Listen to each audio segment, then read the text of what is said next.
They pulled me aside, voices low, eyes serious. The kind of a serious that's supposed to make you small, supposed to make you recalculate, reconsider, retreat. They gave me one warning. One. And it carried weight. It carried consequence. It carried the kind of pressure that's designed to rearrange your priorities on the spot. And I stood there, quiet, still, listening. But here's the thing nobody in that room understood. The thing I couldn't explain without sounding like I'd lost my mind. The only thought moving through me in that moment was her. Not the warning, not the outcome, not what I stood to lose. Her. And maybe that terrifies you. Maybe that sounds reckless. Or maybe, just maybe, somewhere beneath everything you've been told about strength and strategy and keeping your head clear under pressure, you already know exactly what I mean. Because there are moments in life when the world tries to hand you fear, and something deeper inside you hands it right back. Not out of arrogance, out of love, out of a loyalty so quiet, so certain, it doesn't need to announce itself. That's what this is about.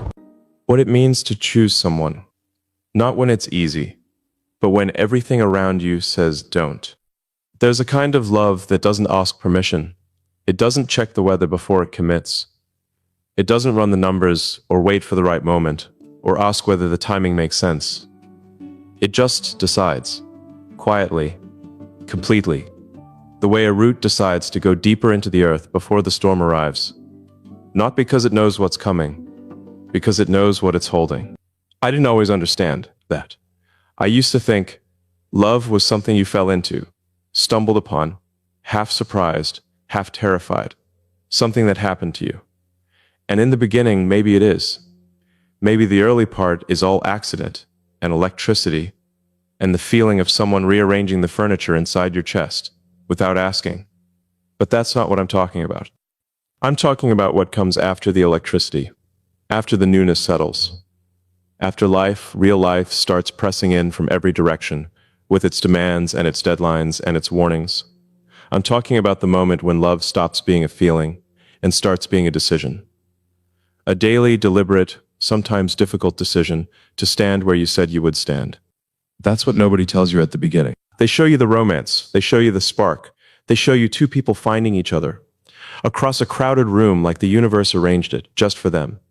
And they stop the story right there, at the peak, at the warmth. Because what comes next is harder to package. What comes next requires a different kind of courage. Not the courage of beginning, but the courage of staying. And staying, real staying, is tested, always. That's not pessimism. That's just the architecture of a meaningful life.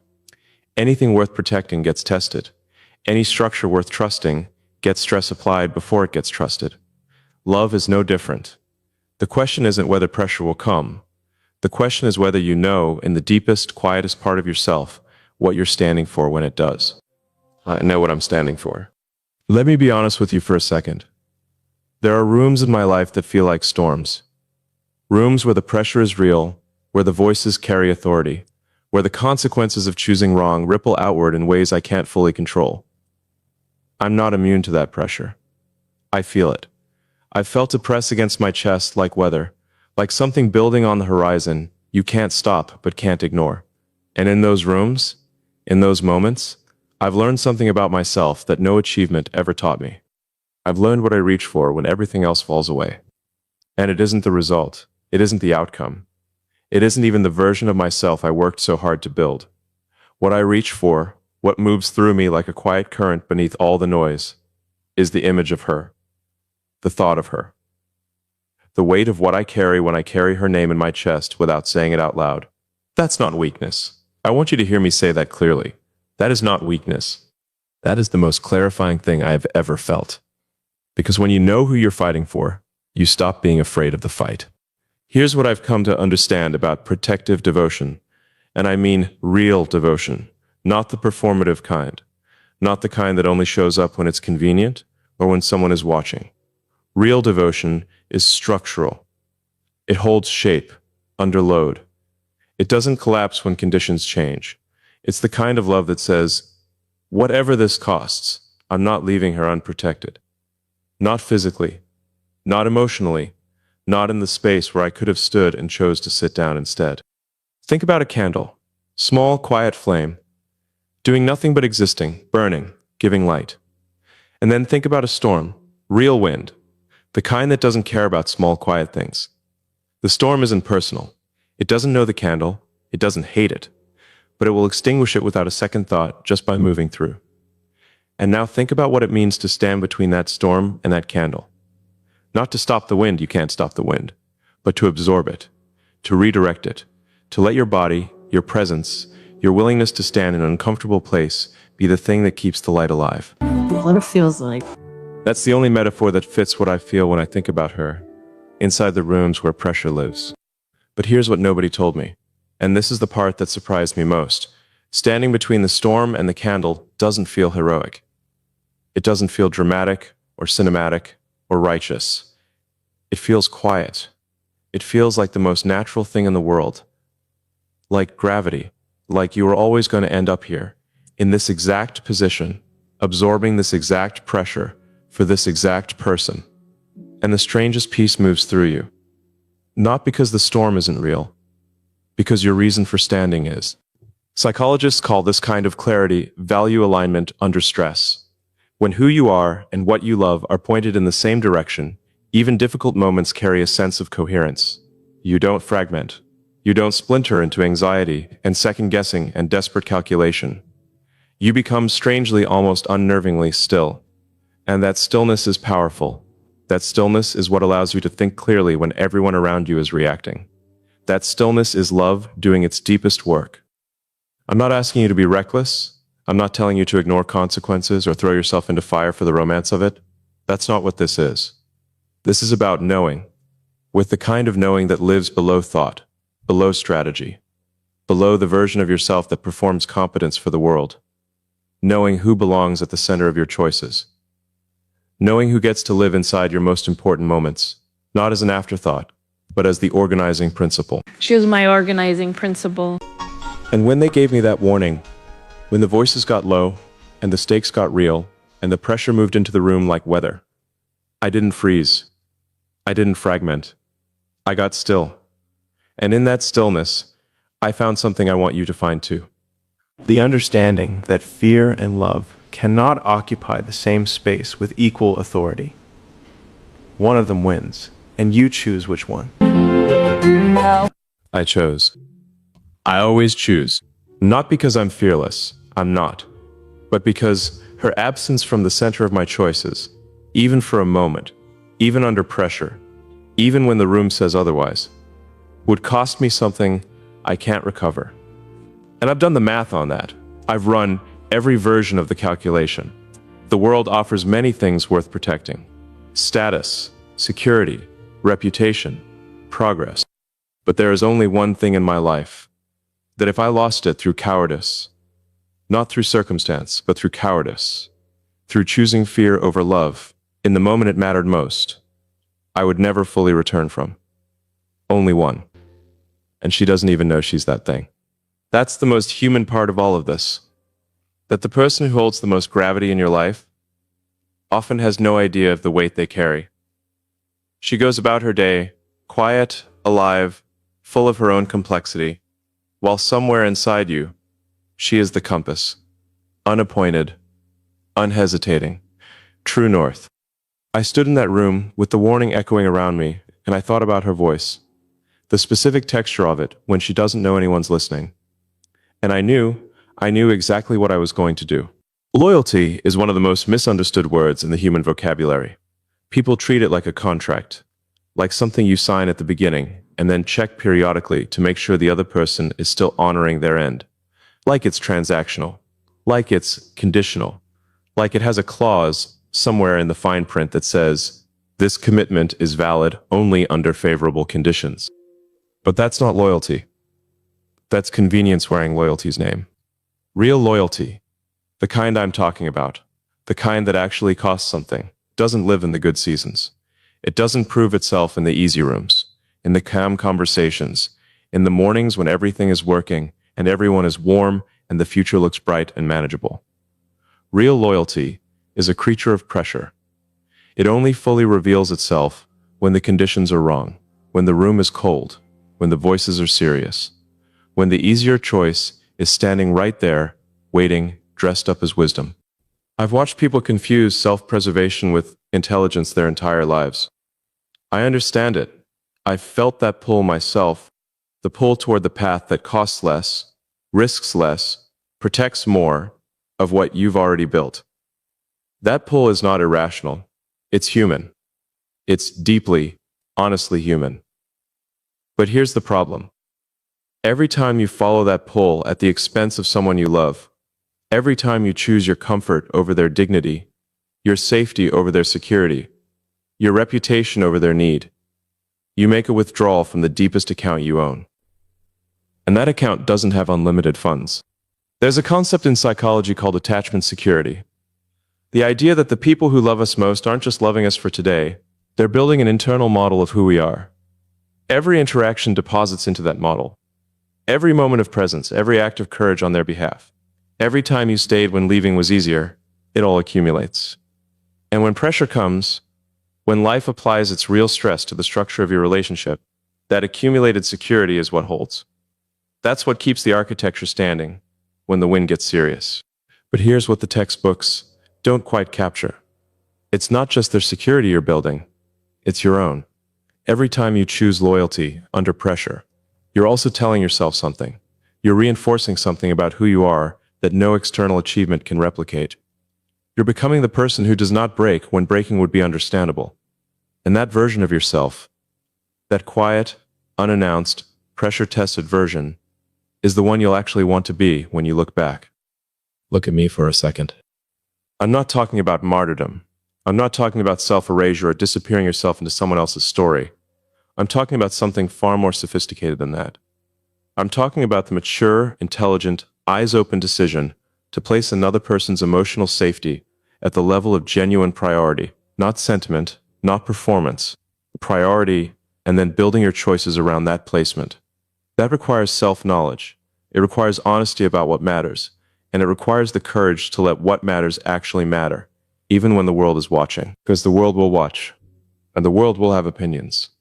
The world always does.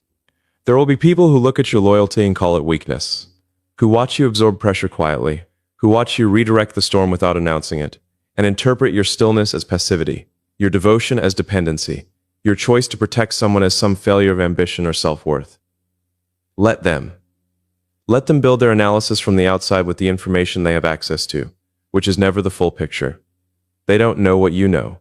They don't feel what you feel when she's near. They don't understand that what looks like sacrifice from the outside sometimes feels like the only thing that makes complete sense from within. There's a kind of strength that doesn't perform itself. It doesn't need the crowd. It doesn't adjust its behavior based on who's observing. It moves through the world doing what it does, holding what it holds, protecting what it protects, without requiring validation from people who don't understand it anyway. That's the strength I'm after. Not the celebrated kind, the functional kind.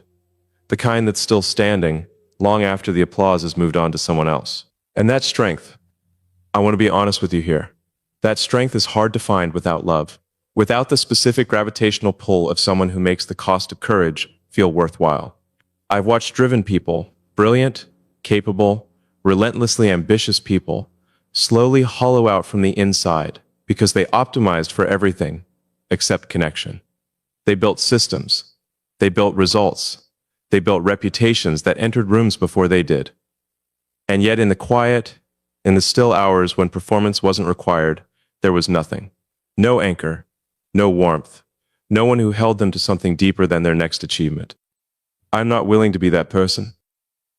And here's something I've never said out loud quite like this. I'm more afraid of becoming emotionally untethered than I am of failing publicly. More afraid of arriving somewhere significant and being hollow inside it than I am of the warning or the pressure or the consequence of choosing her in a room that wanted me to choose differently. Success without someone to come home to isn't success. It's a very well-decorated form of alone. She changed the geometry of my ambition. That's the only way I know how to say it. Before her, before the specific weight of caring about her specifically, Not love in the abstract, not a concept, but her. This woman, this particular and irreducible human being. My motivation was pointed outward. Build, expand, achieve, produce. All motion, all forward, all external. And then something shifted. Something I didn't plan for and wouldn't reverse if I could. The motion started pointing somewhere new. Not away from ambition, I want to be clear about that, but through it. Like ambition became the vehicle, rather than the destination. Like everything I was working toward suddenly had a face. And when your work has a face, when your effort can look someone in the eyes, it changes the quality of the effort entirely. It changes the endurance you have access to. It changes what you're willing to move through, stand in, absorb, survive. Don't tell me that's not practical. Don't tell me that love is soft currency in a hard world. I'll tell you what I've learned. The people who endure longest aren't the ones with the most willpower. They're the ones with the most meaning. And meaning, real meaning, the kind that holds its shape under pressure, almost always has someone's name attached to it. A face, a voice, a presence that turns abstract ambition into something personal enough to bleed for. Under pressure, everything reveals itself. Your real values surface. Your actual priorities emerge. The things you told yourself mattered suddenly separate from the things that actually do. And in that moment of separation, in that clearing, you find out exactly who you are. I found out I was hers. Not in a diminished way. Not in a lost way. In the fullest, most clarified way I've ever experienced myself. Like pressure didn't break me, it focused me. Like the warning, instead of scattering my priorities, gathered them into a single, coherent point. Her, every time. Without apology, without hesitation, without the need to explain it to anyone who hasn't felt it. Because the ones who have felt it, the ones who know what it means to find something worth standing in front of the storm for, they already understand. They don't need the explanation. They just nod. Presence is the most underrated form of love. Not presence as in physical proximity. Not just being in the same room, breathing the same air, occupying the same square footage of a shared life. I mean real presence. The kind where you're actually there. Where your attention isn't split across 17 invisible concerns. Where the person in front of you isn't competing with the noise inside your head and losing. That kind of presence. The kind that costs something in a world designed to fracture your focus into 1,000 competing directions simultaneously. We live in an age that rewards distraction, that monetizes half attention, that has engineered entire systems around the idea that your awareness should always be partially elsewhere, on the next thing, the better option, the update you haven't checked yet. And I'm not innocent of that. I've sat across from people I love and been 1,000 miles away inside my own calculations. I've nodded at the right moments, said the right things, maintained the appearance of presence while my mind was somewhere it considered more urgent. And I'll tell you what that costs.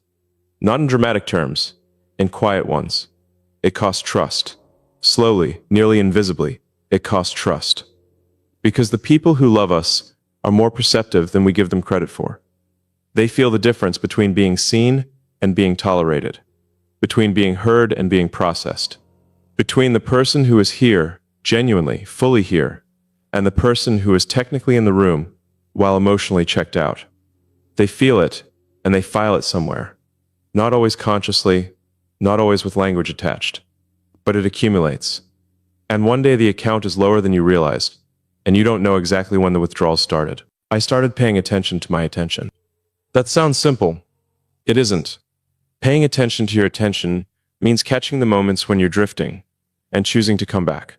Not because someone asked you to, not because you got caught, but because you decided that she, her words, her silence, the specific quality of what she's trying to share with you, deserves the version of you that is actually present.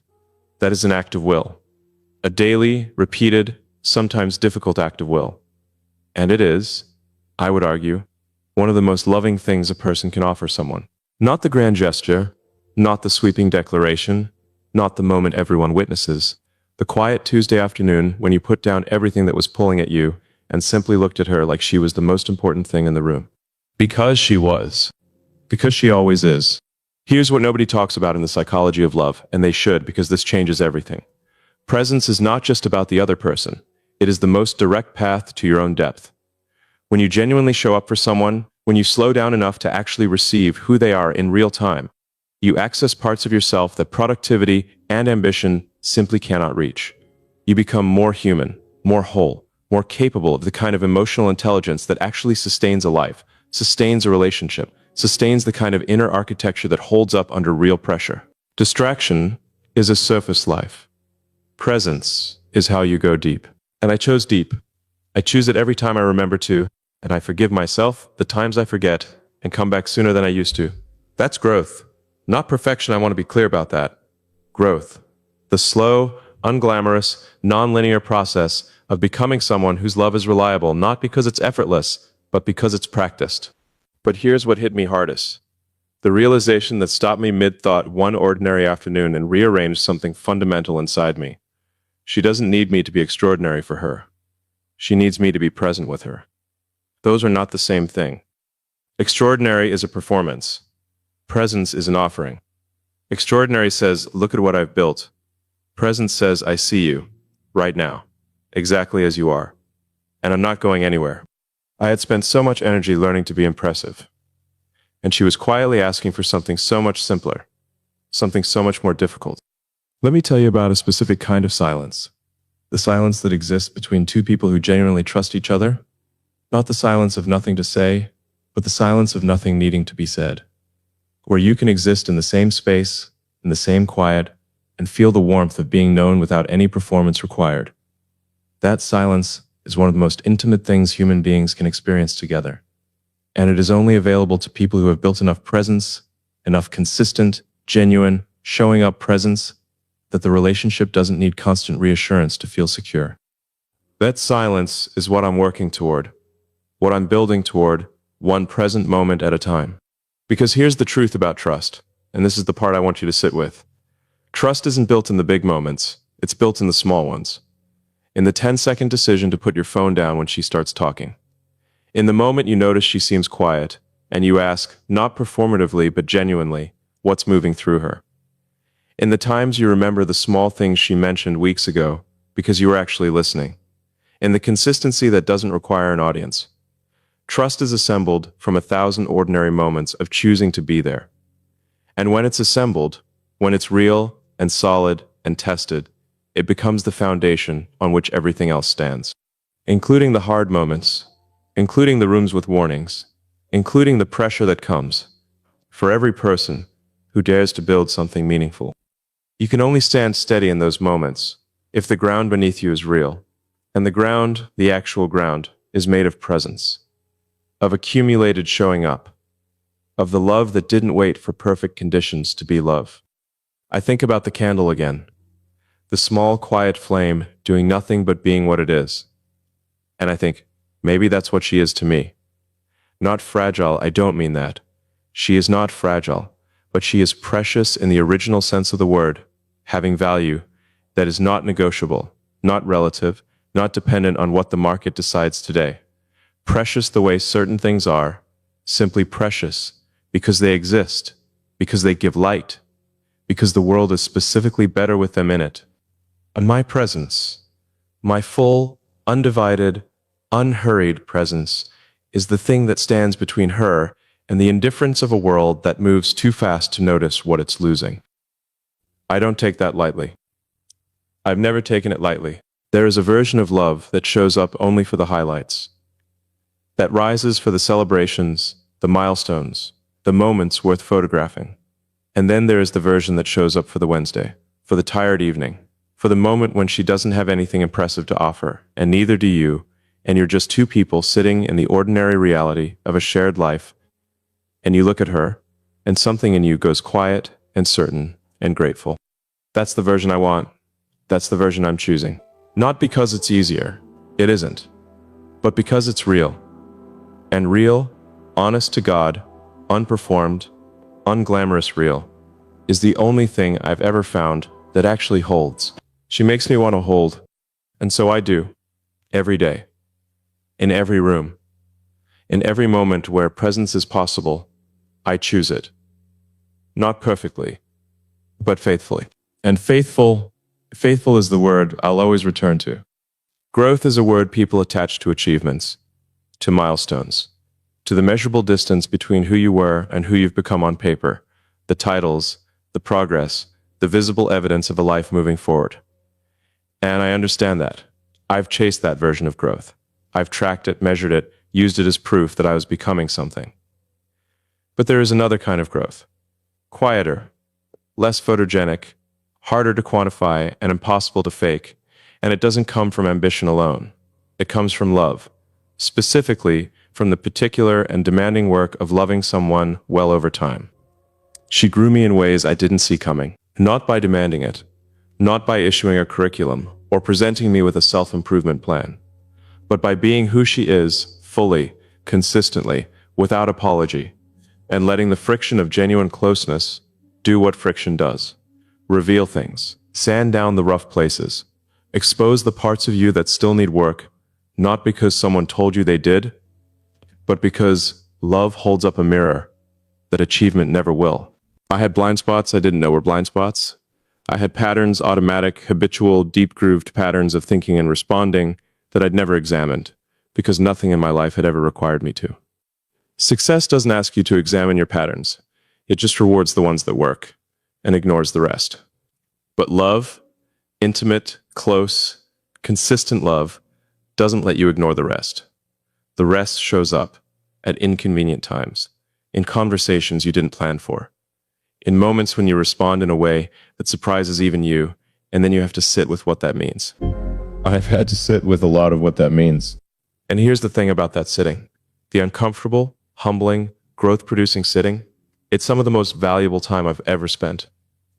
More valuable than the hours I've logged optimizing systems or sharpening skills or preparing for rooms where I needed to perform at my best. Because what I found in that sitting wasn't failure. It was information. About myself, about what I was carrying, about the places where my emotional intelligence had gaps that my intellectual intelligence had learned to paper over so effectively, I'd stopped noticing the seams.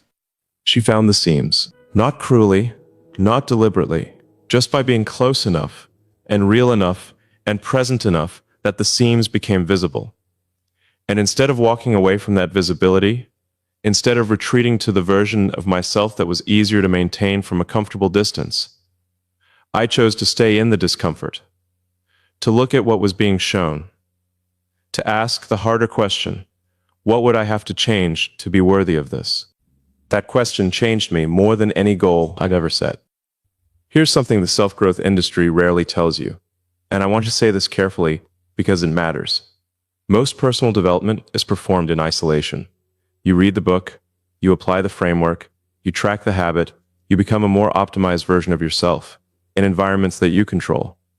But the real test, the actual measure of who you're becoming, only exists in relationship, only in the space between you and another person, only in the moment where the framework meets the reality of someone else's pain or need or joy or fear, and you have to respond in real time without rehearsal. That's where growth either happens or it doesn't. And I have failed that test. I want to say that plainly. I've been in moments where the right response was obvious, in retrospect, and invisible in real time, where I chose my ego over her need, where I let my certainty crowd out her experience, where I was technically right and emotionally absent simultaneously, which, if you've ever been on the receiving end of that particular combination, you know is one of the lonelier places a person can be left standing. But here's what nobody told me about failing the test. Failing it consciously, failing it and knowing you failed it, sitting with that knowledge without immediately excusing it or explaining it away, is itself a form of growth. The willingness to be wrong without collapsing. The capacity to look at your own behavior with honesty rather than defensiveness. The ability to say, not to her, not yet, but to yourself first. I could have done that better. I will do it better. That is not weakness. That is the beginning of the kind of integrity that love actually requires. And love does require integrity. Not perfection. I've made peace with the fact that perfection isn't available to me. Not in this life, not in this form. But integrity. Consistency between what I say I value and what I actually do when the pressure is real and the audience is gone and no one is watching except her. She's always watching. Not in a surveillance sense, not in a way that makes me feel monitored or managed. In the way that someone who genuinely loves you watches. With hope. With attention. With the particular tenderness of someone who has decided to believe in you and is quietly, faithfully looking for evidence that the belief was justified. I don't want to be someone who disappoints that look. I'm not always successful, but I'm always trying. And the trying, the genuine, unglamorous, daily trying, is where real growth lives. Not in the breakthrough moments, not in the revelations, in the Tuesday morning decision to do the thing you said you'd do, in the small, consistent choices that accumulate into character, in the love that shows up, not because it feels effortless, but because it made a decision before the feeling arrived. Let me tell you something about psychological safety, because this is the part that quietly transformed everything for me. When someone feels genuinely safe with you, not just physically safe, but emotionally safe, safe enough to be uncertain, to be unfinished, to be in the middle of becoming something without having to present the completed version, they grow, rapidly, beautifully, in ways that surprise even them. Because most people are carrying around a version of themselves they've never fully expressed, because the environment never felt safe enough to risk it. She grew in my presence. I watched it happen. And I want to be honest, watching someone unfold in an environment you helped create is one of the most quietly profound experiences available to a human being. More profound than any achievement I've stood inside. Because achievements are about what you built. But this is about who you became together, and who you helped each other become. And that is a different category of meaning entirely. I grew because she required more of me. Not through demand, through deserving. She deserved more than the unexamined version of me. More than the automatic responses, and the comfortable habits, and the emotional shortcuts I'd been running on for years without anyone close enough to notice. She deserved the version of me that had actually done the work. That had sat in the discomfort. That had chosen the harder right thing over the easier familiar one. So I became that version, slowly, imperfectly, continuously. And I'm still becoming. That's the part I want you to carry with you, the understanding that growth in love is not a project with a completion date. It's not something you finish and then move on from. It's a living process, ongoing, responsive, alive to the moment, and to the person, and to the version of yourself that's still being shaped by both. She is still shaping me, and I am grateful, deeply, quietly, unperformatively grateful for every uncomfortable moment of that shaping, for every mirror she held up without knowing she was holding it, for every space she created where I could be unfinished without being abandoned. That gratitude isn't sentimental. It's structural. It's load-bearing. It's part of what keeps me standing. Meaning is not found. I want to start there, because I think we've been sold a version of life that treats meaning like a destination, like something waiting at the end of a long enough road, behind a big enough achievement, inside a quiet enough moment of solitude and reflection. Like if you just build enough, search enough, optimize enough, you'll arrive somewhere meaning lives, and you can finally rest inside it. I believed that once. I chased it with everything I had, and I arrived at impressive places, real places, places that looked exactly like what I'd been told to want. And meaning wasn't there. Not the kind I'm talking about. Not the kind that holds its shape in the dark. Not the kind that answers the question you're asking at 3 a.m, when the noise has stopped and it's just you, and the quiet and the truth of what your life actually is, beneath the performance of it. That kind of meaning, the load-bearing kind, I only found when I stopped looking for it and started building it. Not alone, with her. In the specific, daily, ordinary architecture of choosing someone and being chosen back. In the accumulated weight of 1,000 small moments that individually mean nothing and together mean everything. This is where I want to leave you. Not with a philosophy, not with a framework, with something true. I think about that warning often. The room, the voices, the pressure designed to make me small and recalculate and choose something safer than love. And I think about the stillness that moved through me, the quiet certainty, the total absence of internal debate, When I realized that what I was being asked to reconsider wasn't actually a choice for me. Not because I'm fearless, I've told you, I'm not. But because fear and love were both present in that room, and only one of them was pointing toward something real. Fear pointed toward preservation, toward the careful management of outcomes, toward the version of life that stays intact, by never risking anything that can't be replaced. And I understand that instinct. It's ancient. It kept us alive as a species. But it was never designed for this, for the question of who you are willing to be when being someone specific actually costs something. Love pointed toward her, and I followed love. Not blindly, I want you to hear that. With my eyes open, with full knowledge of what I was absorbing, with the conscious, deliberate, clear-eyed understanding that some things in life are worth the storm, that some flames are worth standing in front of, that some people are worth the kind of courage that has no audience and requires no applause and leaves no evidence except in the quality of what you build together afterward. Here's what courage for someone you love actually feels like from the inside. It doesn't feel heroic. I keep returning to this because I think it matters. It doesn't announce itself. It doesn't swell with music or slow down for the camera. It feels like the most ordinary thing in the world, like breathing, like gravity, like the simple, quiet recognition that this is what you do, not because it's dramatic, but because it's right.